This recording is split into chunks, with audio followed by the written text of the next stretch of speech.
back, everyone, to all my comic book nerds, to Wichita Vice. Yes. Awesome. Straight from the Fortress of Solitude. It's the off-brand Superman, Marquez Eason. All right, it's your Starship Captain, Chris with a K.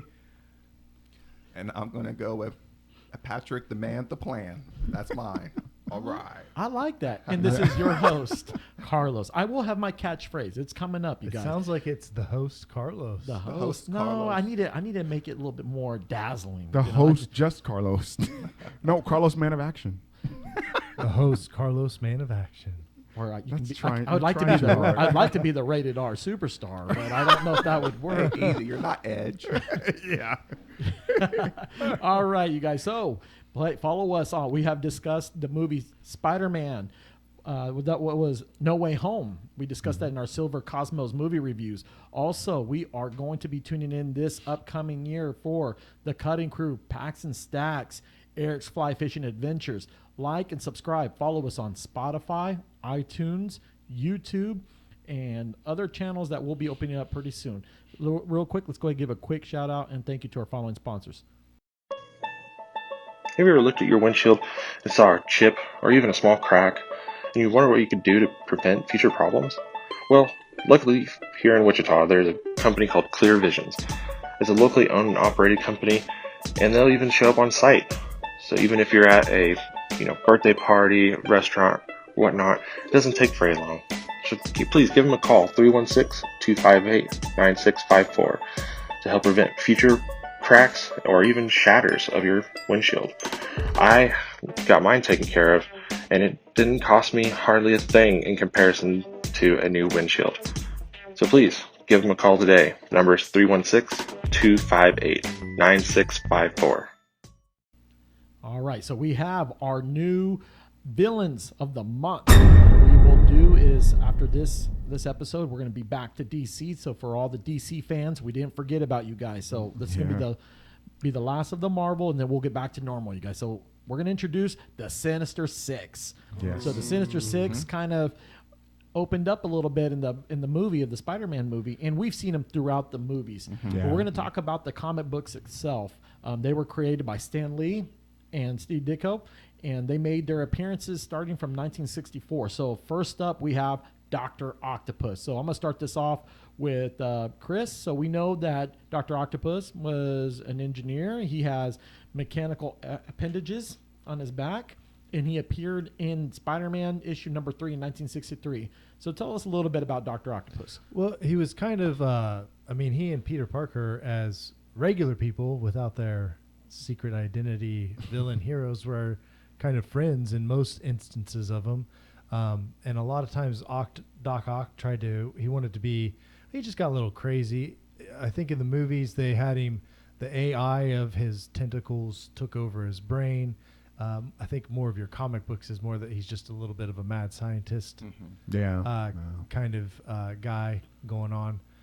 But he's got he's very, very smart, so he and Peter Parker often combat wits.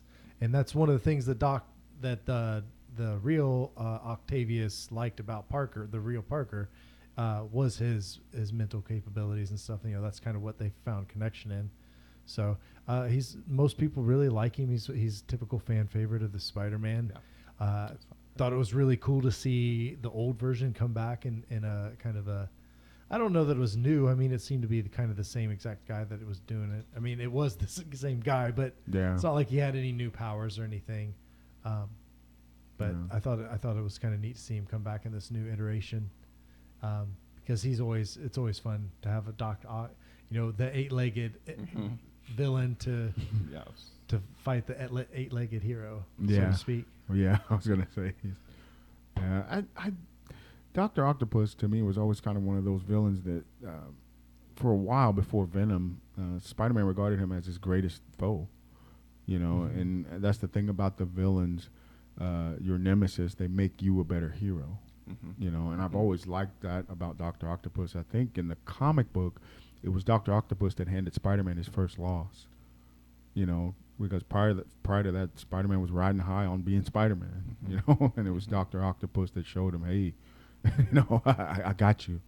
I got your number. And you think about it, that would be hard to combat. You know, all those arms. You know, I mean, if you look at it from a Spider-Man's perspective, and they're strong, they're almost indestructible. You know. Now I will say, you know, I forgot who said this. They said that the continuity of the movie is replacing the continuity of the comic. You know, I didn't want to agree with that at first, you know, because I love the comics. But no, that's true, because I even noticed after the Avengers Endgame came out and after they introduced Tom Holland Spider-Man, they're even trying to make the comic book counterparts and the animation counterparts look and sound like the movies. You know, and I think even Dr. Octopus, he hadn't showed up in any animation yet, but I'll bet you that's how they'll make him look. You know, after he's shown up before, but I'm saying that recently. Get rid of that old orange or green and yellow. Yeah, they're gonna change And those that. the little tentacle hands. Yeah. They look real small. Yeah, it's something my brother would call modernizing. And he always had like the bowl cut. I was not old digging in the animation. glasses. He always had the glasses. And he looked like he just got done hitting the weights, and he's upset about something. So he's over here. But overall, I mean, the guy is a nuclear physicist. I mean, the guy he's brain smart. The guy knows a lot about atomic physics, and he's the master planner. And this is one of the reasons why he is the leader of the Sinister Six. Yes, in the comic books, he's the one that puts the team together. And now in the 90s, in the Spider-Man series, the cartoon series, it was Kingpin that put him together. But in the comic books, it was Dr. Octopus that got him together and said, "Why are we getting our butts kicked by Spider-Man? How about we just team up and let's go?" Originally, he sent out to every supervillain that Spider-Man had ever fought like a note that's like, "Hey, want to be friends and fight Spider-Man?" I like your idea. And 6 of them were like, "Yeah." So and that's how that they responses. and that's the thing. I want to make this point also, Carlos, that when you get into the whole villain teams, supervillain team ups, I mean, a lot of times the people are villains. That's what they are. So for them to work together, I mean, you know, it's like something my mom always said. She would always say, "Evil is its own destruction." So to get them to come together and actually work together as a unit, I mean, they never. I always thought that them functioning well was just kind of like, okay, how does that work? How does that group dynamic work with villains? It's all about ego. Well, and they don't always function well. There are okay, but that's the point. That's one of the things where the narrative, you can take it like they're always trying to undercut each other. There's power plays.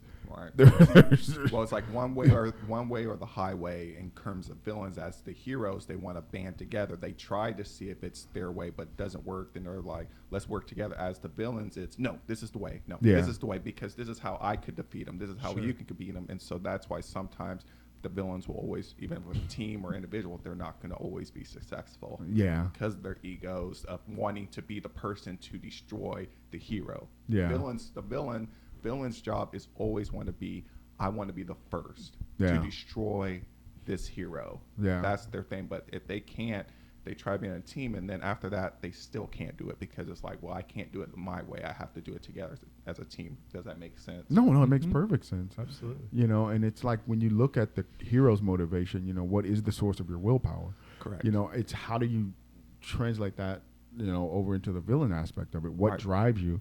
A lot of times as a reader, you know, that's an interesting dynamic to me to explore with heroes. You know, what makes them go? You know, like you know, all great heroes, in my opinion, seem to be born out of some sort of tragedy. Correct. That's true. Spider-Man, that is so Spider-Man, true. he saw his Uncle Ben die. You know, Batman saw his parents die. Spawn died and went to hell. That's the worst possible fate you could actually have happen. You know, that's true. You know, and I think that tragedy, in a lot of ways, is what pushes the hero forward. Without it, you really, and it's unfortunate, because there are characters like Wonder Woman. There was really no. I mean, she disappointed her mother. Right. You know, Billy Batson, he was an orphan. And I'm trying to think. Green Lantern, I guess he saw an alien die. Right. But and then gave the power. Yeah. So that's usually he had some other prior issues. Yeah. There's exceptions. Yeah, there's exceptions, but I'm just saying usually the characters that I enjoy reading. Gotcha. My character, Superman, he saw, you know, he was orphaned. His whole race was basically obliterated. The planet was destroyed. So, Dick Grayson, Robin, he saw his parents die in a trap Whole family. You know, so that seems to be a reoccurring theme. And I'm wondering, like on the villain side, you know, is it tragedy? Is it loss? Or like you said, Patrick, is it ego? How do you push a character like that forward and make it relatable to some degree? When I'm and you have like with the Suicide Squad, they have the same goal of I don't want to have the bomb in my head. Yeah, blow that's. up. But with this, I mean, like in Sinister Six, really their only goal is taking down Spider-Man, and they obviously all have other goals beyond just taking down Spider-Man. That's just to get to those other goals. They need to all take down Spider-Man so they can get to their various goals. Right. But a lot of those various goals that they have are not complementary to one another. That's true. Oh, we both want to take over the world after we take down Spider-Man. Right, yeah. So they set aside their differences for now, but kind Power of, because struggle. we're also thinking, well, as soon as I need to set this up to, be ready to take down Spider-Man, and there are instances like the Return of the Sinister Six where they kind of, the Revenge, where some of them get together to take revenge on Dr. Octopus for stuff that's gone bad, and so, I mean, I still think that in the TV series in the 90s, I felt that when they introduced like the Chameleon, some other characters that were in there, they did a good job trying to scheme to get against Spider-Man, but Dr. Octopus, hands down, does give Spider-Man a real tough time. Yeah. I still feel that Green Goblin matches well, but so does Dr. Octopus, because he beats him mentally, physically, mechanically, you name it. So he does give him a hard time. So let's go ahead and move on to the next character. We have the Vulture. Yeah. Vulture. Okay, now all these characters were created by Stan Lee and Steve Ditko, so we'll kind of knock that out. Now, Vulture ability is he's an engineer. He knows about flight, mechanical things, and he appeared in Amazon Spider-Man 2. So I'm going to start this off with you, Chris. What do we know about Vulture? So in the movie, he was portrayed by one of my favorite actors, Michael Keaton, in Spider-Man Homecoming. And I like they did change it up. We know that the comic books and the movies are a little different. We know that in the Spider-Man movie, Homecoming, they used Stark, what's it called? Technology parts for him to fly. Now in the comic books, he did it all himself. He did it himself. And so Adrian Toomes, that's his name, was working for a guy together, and he made his own. That's what he did. That's just making stuff together. Long story short, the guy that he partnered up with was going to scheme him, and he pretty much shut him out. He got upset, and you see what happens. Well, you know what? I'm going to take my technology. I'm going to take my stuff. I'm going to be a bad guy. But the only thing I didn't like about the comics book, he looks like the old version of Patrick Stewart. I don't know if people ever noticed that. Yeah. I said, and I looked at him and I go, thank goodness in the 90s they made him kind of a younger version. Yeah, they did. Yeah, he looks pretty. He looks pretty old. I was like, there's no way he's going to be Spider-Man. There is just no way. I mean, the guy's probably got arthritis. He's still. And wasn't he kind of just at least kind of originally more of just a 2-bit criminal kind of deal? Like he was using, he was smart and built this cool flying outfit. Well, depends on your definition of cool, I guess. But built this flying outfit that allowed him to do some stuff. But he was really just kind of in it for some money. Like I want to be able to rob some people, and there wasn't much. Now, like in the Homecoming one, they put some emphasis on the loss of the job and things like that to give him some reason. Yeah. But I think in the older comic book iterations, there wasn't much reason. It was just like, this is how I make my money. Yeah, yeah. I mean, the I'm guy, gonna go. It enhances his abilities. It enhances his abilities, and also the simple fact that flight. I mean, that's fly. Yeah, if you could fly, I mean, squat. Yeah.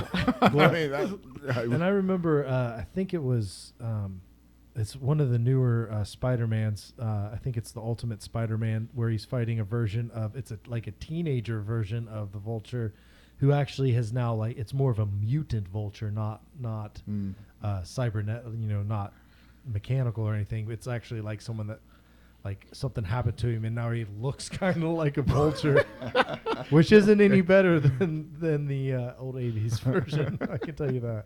Yeah.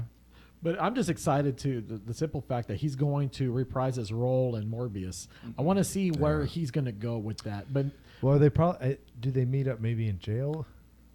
'Cause why he's not? He's in jail right Yeah. now. Yeah, like when I think that Morbius goes through some, just based from the trailer, it kind of looked like maybe he has some political or not political, but some problems with police and stuff when he first gets back. I mean, there seems to be a detective story going on there. So maybe that's how he's involved. Should be interesting though. Now, Marquez, when we watched the comic books with Vulture, Vulture does give Spider-Man a little hard time. I mean, he uses his tactics from being up air to give Spider-Man a hard time. But you've noticed Spider-Man always outwits him. Yeah, He throws on the little webs, kind of just pulls him down. He's like, Well, I always wondered about how that worked because in the comic book he had to use his arms to flap. So I mean, did he do anything with his feet? I always wondered, okay, how would that work? Maybe a little roundhouse kick. And that's why I thought the way they modernized the Vulture, giving him a flight suit, I thought that was a great move. I thought it just made sense, because it's like, okay, if you have the ability to fly, it's like if more like a jetpack suit rather than like a bird costume to fly. Yeah, because it adds one more function to your body. Right. It's like if you fought somebody and let's say they couldn't use their arms, right, or because they're flapping to stay up. And like say if you didn't, if I said, okay, I'm going to tie your arms behind your back, and we're going to fight, I have one function that you don't have, right? And it's the same way, but Spider-Man has so many other things he could do. He's fast. He's Spider-Man is one of the most agile beings in the Marvel universe, Yeah, absolutely. Yeah, I never understood that. Okay, you have to use your arms to flap. What could you do? I guess he can just come from different angles because he's my phone. Come from different angles, maybe. Yeah, because 3D. I'm gonna swoop in. Yeah, right? but it's amazing how through time, I appreciate how Vulture has evolved, especially in the newer comic books. How he's more agile and gives Spider-Man that hard time. But give him credit. It was 1964 when he was. Yeah. So let's give a little bit of leeway. I don't want to be cruel and say, what were they thinking? I liked where they were going with it. Yeah. All right. So okay, let's go ahead and move on to the next one. Oh, this is nice. We have Electro. Yeah. Yes, Electro appeared on Spider-Man issue number 9. And also he was like we said, he was created by Stan Lee and Steve Ditko. So his ability is he's a conductor, an electric conductor. He manipulation in flight. He shoots electricity, absorbs electricity. So Marquez, tell me a little bit about Electro. Well, just the name itself says it all. I mean, I think with Stan Lee, he said that, if you give a character a name, he has to be able to be picked out in a lineup. So their name and their powers have to go hand in hand with their appearance. And I think Electro fits that theme perfectly. Like I say, Carlos, like you said, it's been a long time since the character first appeared. So we kind of have to go with the modernized version. Me personally, that's what I'm going to go with, because the older one, like I say, I just didn't. Back then, that character was just, to me, kind of like a throwaway villain. That's what I thought about him. Whenever he showed up, it was like, oh, okay, it's Electro. But now, I love the actor Jamie Foxx that plays him.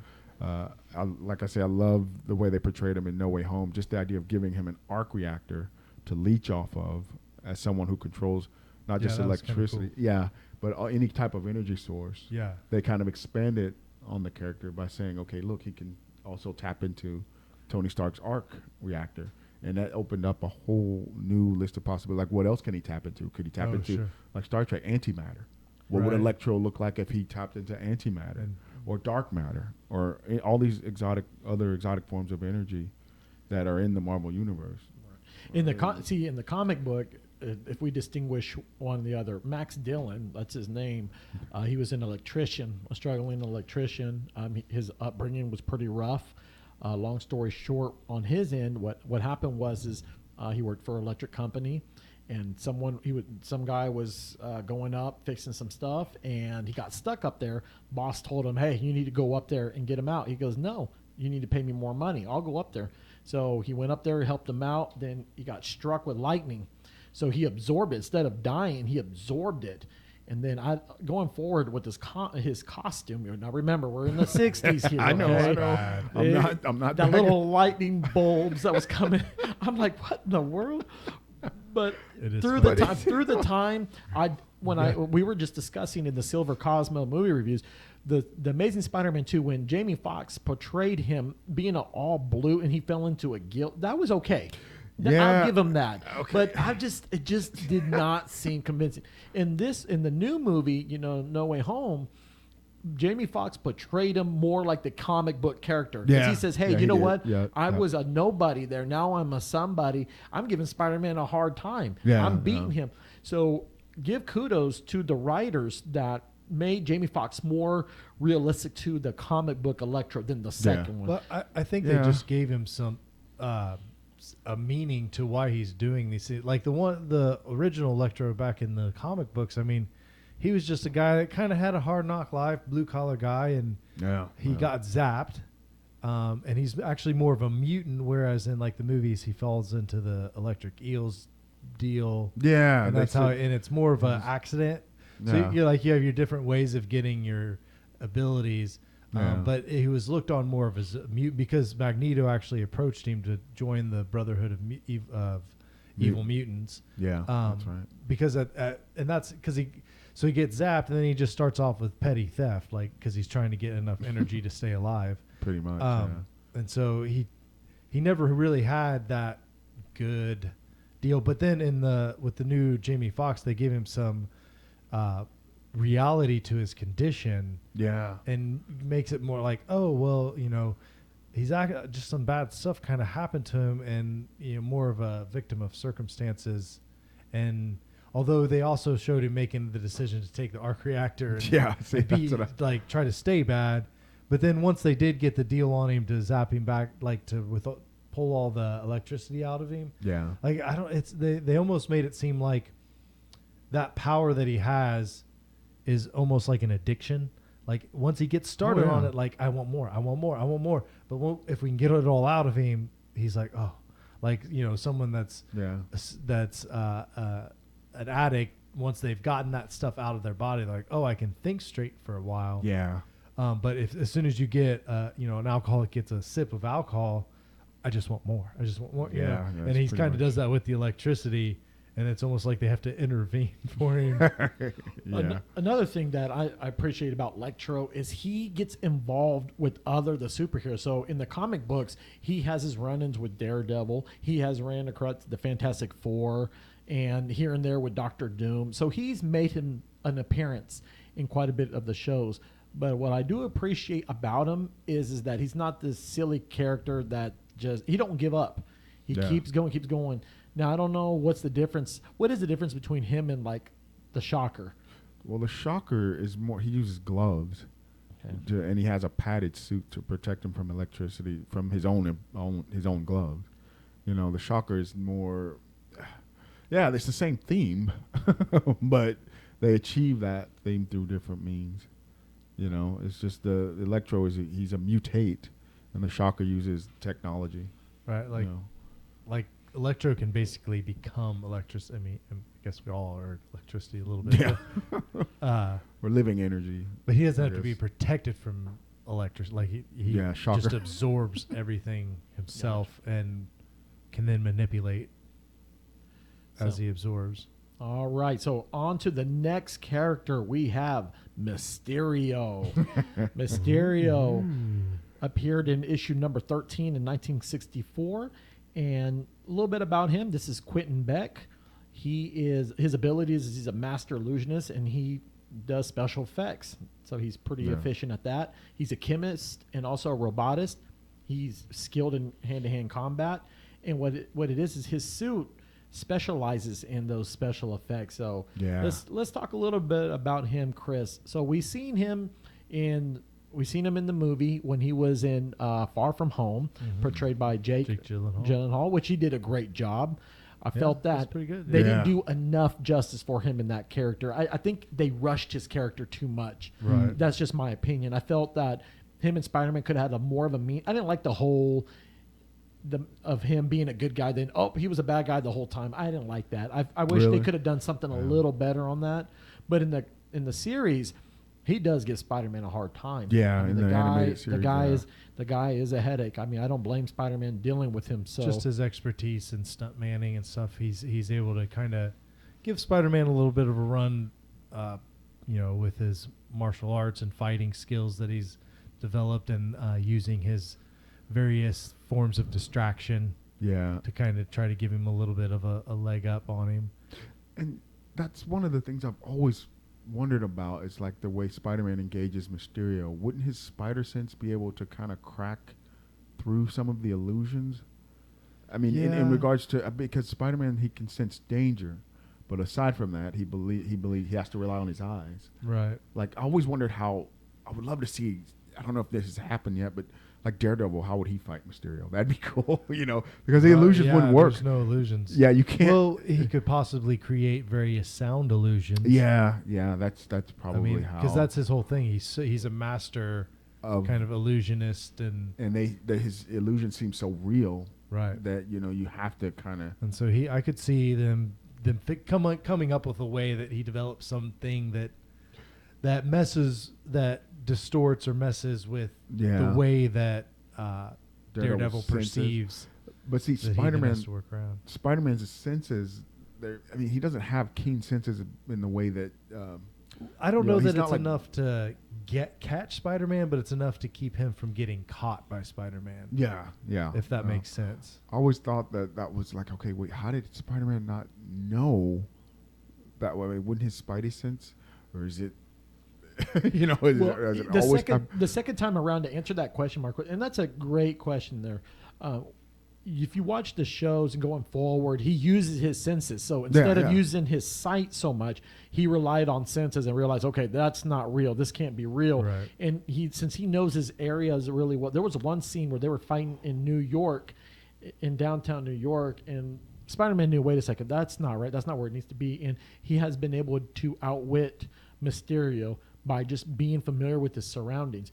To the Daredevil, I think for him to beat Daredevil, I think that'd be real close, because they would have to fight more hand-to-hand combat. Yeah.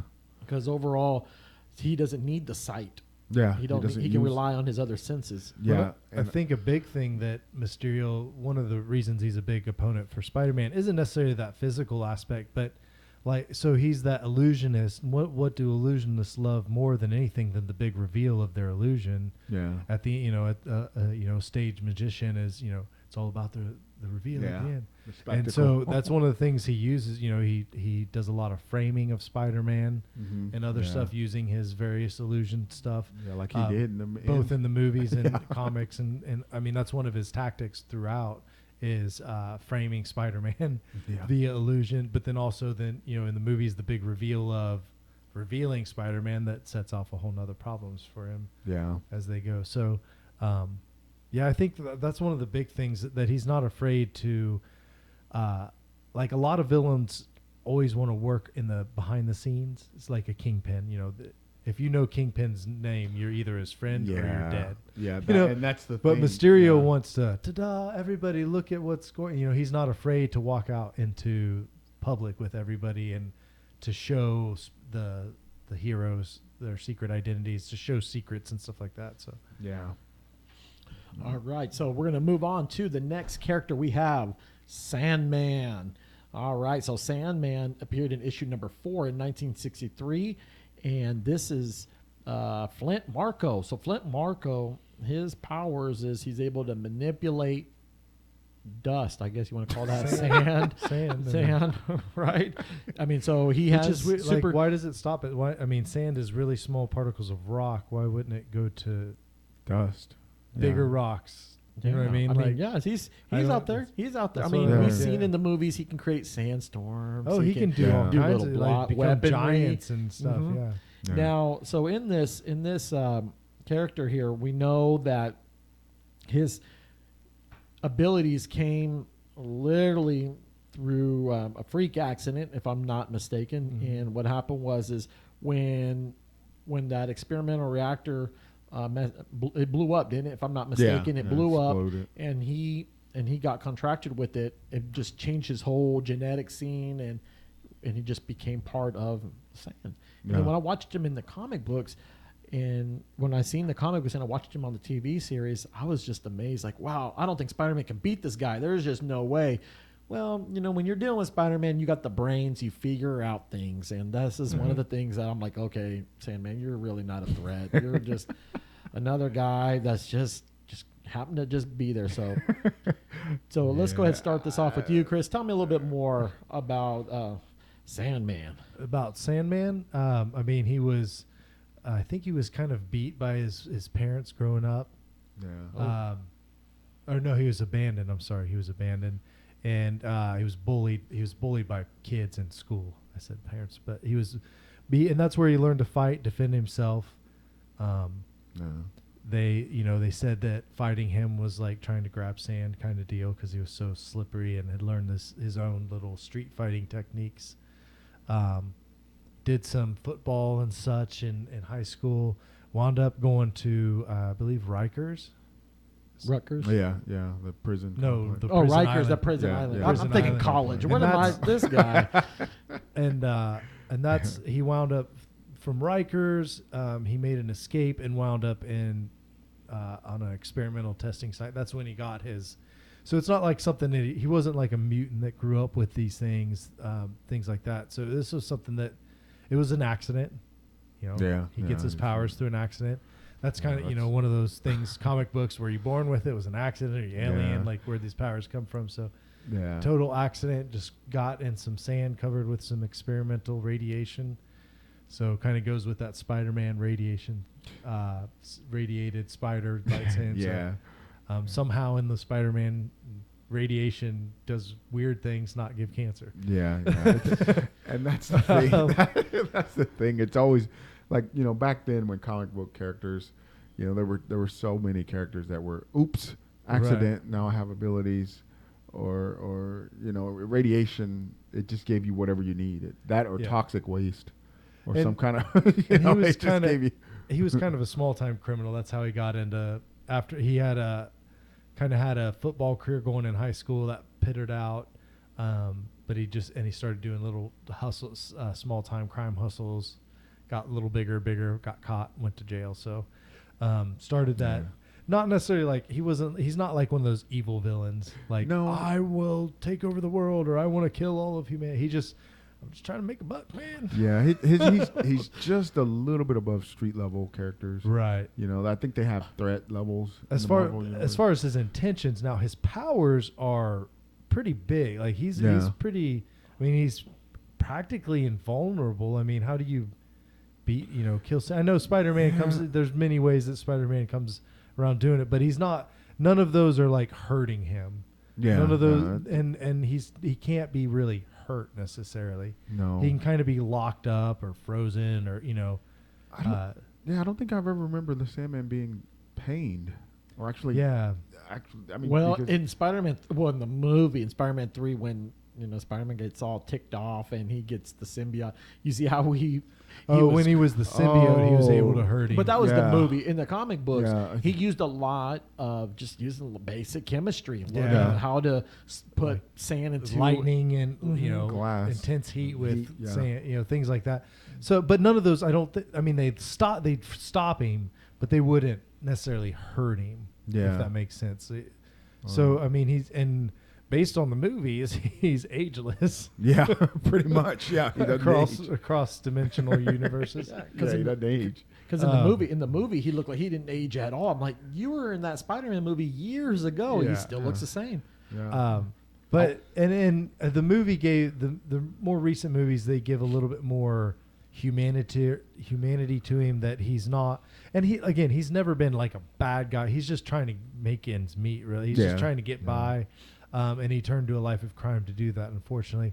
But, in the movies, they give him the humanity of having a kid, and he's really just trying to provide for it and wants to get back. And so, he's not really the bad, worst guy out there. He just No, needed a no. paycheck. That's why he joined the Sinister Six. Yeah, pretty much for the most part. Yeah, he just. I mean, he was probably frustrated with Parker always stepping in. You know, he makes a big pull at a bank, and here comes Parker freaking taking him out again. yeah, Man, I just want to pay for my kids' braces. yeah. We do not encourage robbing a bank. No. All right. Last but not least, we have Craven the Hunter. Now, he's a very interesting character here. So he appeared in The Amazing Spider-Man issue number 15 in 1964. This is Sergei Nikolaevich. He's, of course, he's from Russia. Yeah. And so what we know about him is he's got physical strength. The guy, he's an awesome technician. He's a hand-to-hand combat expert. He's a hunter by hand. He's a sport. The guy's a sport. He what he has done is overall is he hunt game, respected the hunt. Yeah. He used hand to hand, also not using guns because he was not into the guns. Yeah, he but preferred to use spears and attack. So going forward, he hooks up with this witch woman. What was her name? Callisto. Yeah. Takes that potent and it heightens his senses. So he's got animal instincts as well. Yeah. And so then in the comic books, his half brother is Chameleon. So in the comic books, they both get together. Chameleon says, "Hey, you know what? There's someone I want you to take out, and that's Spider-Man." He becomes obsessed over Spider-Man because he tries can't to take him out. Because he can't take him out. The guy can't do it. So then what has happened is throughout the comic books, he just has battled him out. Now, tell me a little bit about Craven the Hunter, Marquez. Yeah, I think the character himself, the way they always drew him or his mentality, I think he sees Spider-Man as like the ultimate prey. He identifies a lot of his prey as things that he could consume, pretty much. He could take down and, trophies. When we were talking about what drives a villain, I think that's pretty much his motivation. It's just the hunt itself, the thrill of the hunt and the trophy. The Sinister Six, their motto, he's probably is the only one that's like, oh yeah, that's actually all I want to do is beat him, and it's and I'm good. It's the purest motivation. It's just he just wants to be like, I'm the best, and and there are even times that he teams up with Spider-Man in various instances that he allies with him, not when he's part of the Sinister Six, but just in various other comic books. Storylines and such, just because he's not he doesn't really care that much about Spider-Man, other than he just wants to be like, look, I won, but Spider-Man's good enough that you can't do that too. Yeah, and one of the things about villains, this one in particular, a lot of them, if you contrast him with other villains, they don't see themselves as evil. Yeah, I would definitely think that he's not one. Yeah, and that's what I was going to say. He's not. He doesn't. He's just a hunter. Because he also doesn't have that, again, the conquering type of goal. No, that's right. He doesn't really want to conquer the world or hurt necessarily anybody other than his prey. Yeah, pretty much. Like he's not out there just wanting to cause chaos or destruct. Like he's like, unless it's something that's going to help him. Like, I'm going to go cause chaos here because I know Spider-Man's going to come and then I can fight him. Yeah, pretty much, But he does give Spider-Man a little bit of props for beating him all the time, as storylines go and things like that. And so I'm just fascinated when his character, when he was able to just chase them all down New York City and just smells them like, there's Spider-Man, I'm going to go chase him down. And the simple fact is he's just, there's no quitting him. He wants to get you. And then when he teams up with the Sinister Six, he becomes a powerful ally because he's able to devise plans, how to trap them, what to use to get at them. And I think in the 90s they made him real cheesy in the cartoon series. He was. I felt he was a little whiner. He was a little whiner. But in the comic books, yes, he was vicious. And right now, so there is spoilers there that when in the movie No Way Home, it was mentioned to me that they saw Craven the Hunter when he was up there, and it's already been rumored out already that Craven the Hunter, they're trying to do the Sinister Six movie that's already out there. Have they cast him yet? Yes. So Okay. it was reported that Aaron Taylor Johnson is going to portray Craven the Hunter. Now, this is the guy that played in Ultron, in Age of Ultron, Magneto's son, Oh. Quicksilver. So that character is going to play Craven the Hunter. I was thinking I more. hope he looks a little different. Than Well, I mean, he's got the 'cause beard thing going on. I mean, he's got the beard right now. Look, we're going to pull him up right now. I mean, I guess because don't they had kind of a Russian accent, so maybe I he's was really thinking maybe Jason Momoa would have been an awesome character, but Craven then the I'm like, yeah. okay, am I seeing know if he could- Aquaman or Craven the Hunter? Yeah. Or they could have portrayed what's Sofia Vergara's husband, the guy that he'd do good. yeah, what Joe Manglio. yes, the guy that was okay. But then I'm like, Jelly. no, I was like, no, this is all right. I'll take this. Yeah. But I prefer that instead of doing it like him and Spider. I think he should have his own movie. Let it be his own movie or own TV series, but it's already going to be a movie. They've already discussed it. But I would have done it perhaps if they're going to get him in against Spider-Man, not a one-on-one for a film. No, because they keep upping the stakes by adding more. He was multiple supposed to be villains, the so- villain of the Amazing Spider-Man's third one before it got canceled, the Andrew Garfield Yeah. one. Yeah, that would have been. We have not yet seen him on the big screen.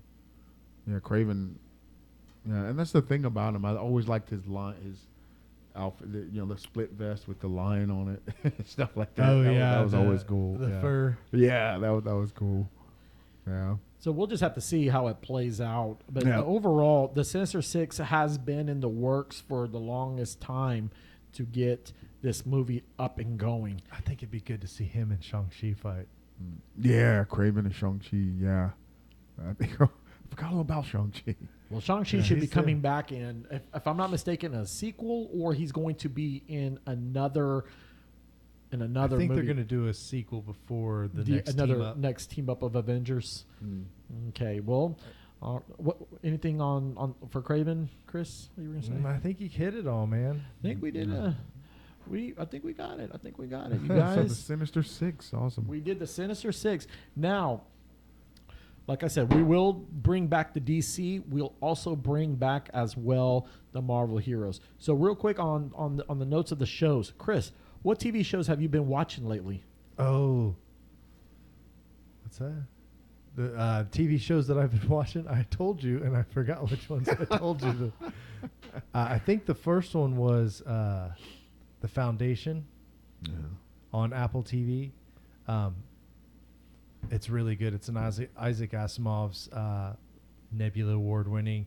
It's kind of along the lines of Dune. It's a kind of far future sci-fi, little fantasy. It's a little more harder science than necessarily the Dune stuff is, but it's pretty cool. So that, and I just started The Witcher season 2.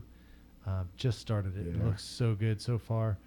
Literally just like an episode in. So that's really good. Yeah. How about you, Marquez? I just finished Hawkeye, and Yes. now I just started the Book of Boba Fett on Disney Plus. It just started not that long ago. I always got to wait till there's 2 out there. Yes, everybody says that. I'm gonna wait till they're all out before I watch it. I won't wait. Tried till that. I need at least like one buffer because I'll usually like watch 1.5. So I need that buffer to. I need the buffer to see what the cliffhanger at the end of that episode. I just need to see the first 10 minutes of the next episode. You know what I mean? And I'll be like, okay, I'll wait until the next one comes out, just so I can get that cliffhanger out of the way. Yeah. So I've been following also Disney as well, the Boba Fett and Hawkeye. But the show that I'm really excited about, and I'm a big Zendaya fan. I think she's a phenomenal actress, singer, and she's just amazing all around. And the show that is about to come back on is season 2 of Euphoria on HBO Max. Oh. Good things Now, about that. I never got around to it. Zendaya won the Emmy Award for her TV show reprising her role as Rue. Now, in the second season, it's kind of a high school kind of theme. Now, I'm not into the high school, but it's just the simple fact you see these individuals going through their different paths. It's set in a high school with everyone dealing with adult problems. Right, adult problems. Yeah. And it's crazy or That's not the high not, and school crazy I or went not, to. you, Zendaya does not come off as a star. It's just kind of funny in the show. She's kind of like not really that irrelevant star. She has her own little things going on while everyone else is dealing with their stuff. But it's dark. It's a dark tone. And I just felt that it was well deserved that she won the Emmy Award. Because right now, she's been killing it with Dune. She's been also with the Spider-Man. So she's just, it's just getting better and better for her. And this show really puts the staple on the fact that she's just a talented actress. So I'm looking forward to Euphoria. So that's a show that's going to come out January 9th. So your show is on Disney Plus, so follow Disney Plus, and Foundation is on Amazon Prime. Am I right? Apple TV. Apple TV. So it's on Apple TV. But that's the thing, guys. I'm subscribed to like 5 different streaming services. I will It's like, say, it's like a bill. Actually, it's like, I said the Foundation, but I think the one I sent you, Carl, off of Carlos, off of Apple TV, is Ted Lasso. That's what I was looking Which, for. if you have not seen that, it's worth whatever the 1 month subscription is to get to and binge watch the first 2 seasons. It is the best sitcom TV show. What's the actor's name? Jason Sudeikis. He's a Kansas native. Yeah, awesome. Shock. Okay, cool. Now he's from Kansas? Yeah. Okay, Yeah. awesome. And Kansas City area, I believe. well, guess what? He won an Emmy Award for that show He as well. did. That was the And comedy it's- show of the year. It's hilarious, absolutely hilarious. But I almost have like this rating of like Kleenexes you need for each episode. Like, oh, that was a 3 Kleenex episode, because even with the hilarity, there is so much heartfelt poignancy that's just like, and most of it's very uplifting. I mean, there are sad, touching stuff, but most of it's extremely uplifting. And yeah, Ted Lasso is worth a month's subscription on Just Apple a TV. Get that binge in or whatever. It is the don't best know. TV show I've seen in years. Really? Sitcom, yeah, and every episode is so good, man. Every time I watch, it's actually so good that I won't binge watch it. I will only watch 1 episode a week because I want it to last. Really? Yes, it is that good. Wow. Amazing. Okay. I'm just excited that we're going to keep bringing up the new shows. So we will do is next, like I said, we're going to discuss about the heroes and villains, and also follow us as well on the sites that we just mentioned about. We will do the Matrix review for the Silver Cosmo reviews, and also Dune. And stay tuned to the next episodes of who's going to be the next DC and Marvel hero and villains. Now, what we're going to do is on those shows, stay tuned on them, because January we're going to promote Morbius. That is, Okay. oh wait, we are in January. Can you believe that? We're already promoting it. So, actually, now that I just, spoiler alert, there we go. Morbius is going to be our hero for Marvel. So there you go, you guys. See, I just told on myself. Man, you guys, I just told on myself. But I'm telling you. And also, too, if you guys are our local listeners and our viewers as well, contact one of us. If you want some more information, just contact us. And for my out-of-towners, you know already, get online and also get on the webpage as well. So on your end, your host, Carlos, I would like to say thank you very much for tuning in. Always appreciate the fact of the love and support that you guys give. Thank you guys for watching. Yeah, thanks everyone out there. We'll see you in the next episode.